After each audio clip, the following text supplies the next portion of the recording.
জন্য, তার সঙ্গে সহযোগিতা করেছে বেঙ্গল এডুকেশন ফোরাম। আপনি এখানে লিগ্যাল সেলে রয়েছেন, লিগ্যাল সেলে রয়েছি মানে এটা একটা দারুণ অনুষ্ঠান হচ্ছে। এই যে যৌথ উদ্যোগে বেঙ্গল এডুকেশন ফোরামের সাথে সিপিডিআরের যে এই যে বন্ধনটা, এটা একটা অনেক দূরের যাত্রা আমার মনে হয়। এটা আজকেই হয়ে শেষ হয়ে যাবে নয়, এটা শুরু হলো। আজকে এটা শুরু হলো, এবার এটাকে আমাদের ইমপ্লিমেন্ট করতে হবে, অনেক দূরে আমাদের এগোতে হবে। এখান থেকে এটাই বলতে চাই। মানুষের মানবাধিকার নিয়ে কাজ করতে গেলে সবসময় আইনের সহযোগিতার প্রয়োজন হয়, দ্যাট ইজ ফান্ডামেন্টাল রাইট।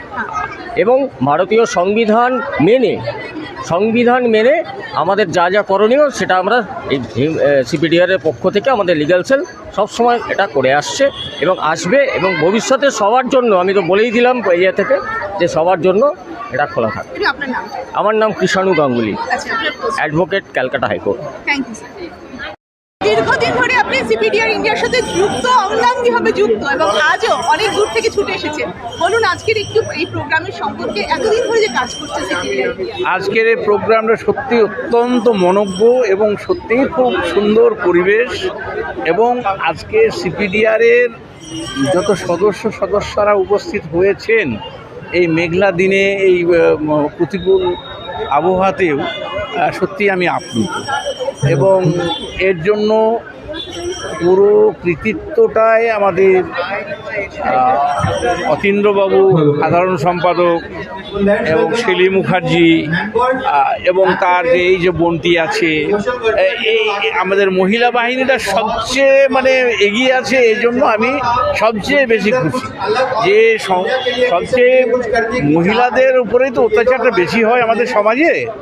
সেই জন্য আমাদের মহিলা বাহিনীটাকে যে একটা শক্তপোক্ত জায়গা একটা তৈরি করার রূপ দেওয়া গেছে, যার নেতৃত্বে অতীন্দ্রবাবু, শেলী মুখার্জি, গীতাঞ্জলি এবং আর সকলে যারা আছেন, এটা সত্যিই আমাদের একটা খুব বড় পাওয়া আর কি।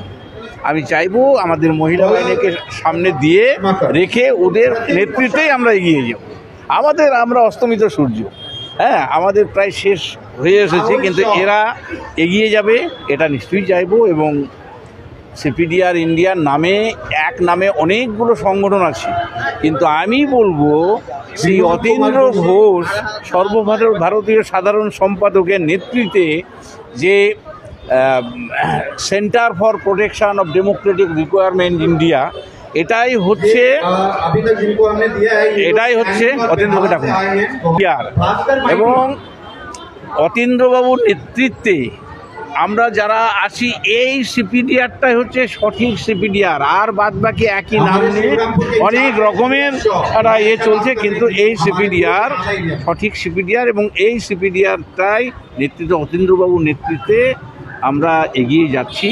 এবং আমাদের সত্যি কথা বলতে আমাদের মহিলা বাহিনী, আমাদের মহিলারা যেভাবে সংগঠনটা সৃষ্টি হয়েছে, তার জন্য আমি অত্যন্ত গর্বিত। এত বড় প্রোগ্রাম হচ্ছে, কিভাবে অ্যারেঞ্জ করলেন এত কিছু? দেখুন, এখানে আমরা তো, সরকার তো মানবাধিকারকে কোনো অনুদান দেয় না, শুধু আমাদেরকে পাওয়ারটা দিয়েছে কাজ করার জন্য, এবং সঠিক যেই সংগঠনগুলো আছে তারা কাজ করছে। এবং সিপিডিআর নামে অনেকগুলো সংগঠন আছে।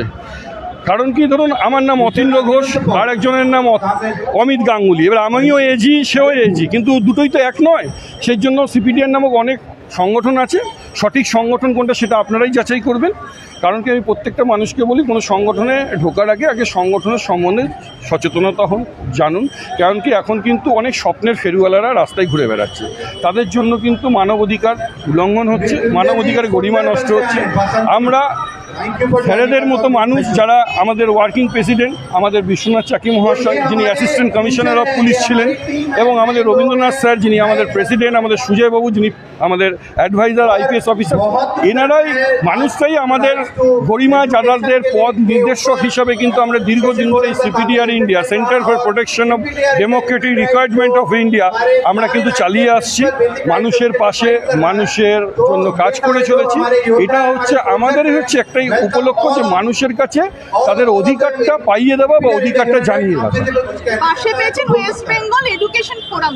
হ্যাঁ, দেখুন, এডুকেশনের তো একটা বার্তা আছে। আমি সবসময় মঞ্চে উঠে বলেছি যে বাবা সাহেব আম্বেদকর একটা কথা বলে গেছিল, সবাই সব কিছু দেবে না হচ্ছে শিক্ষা।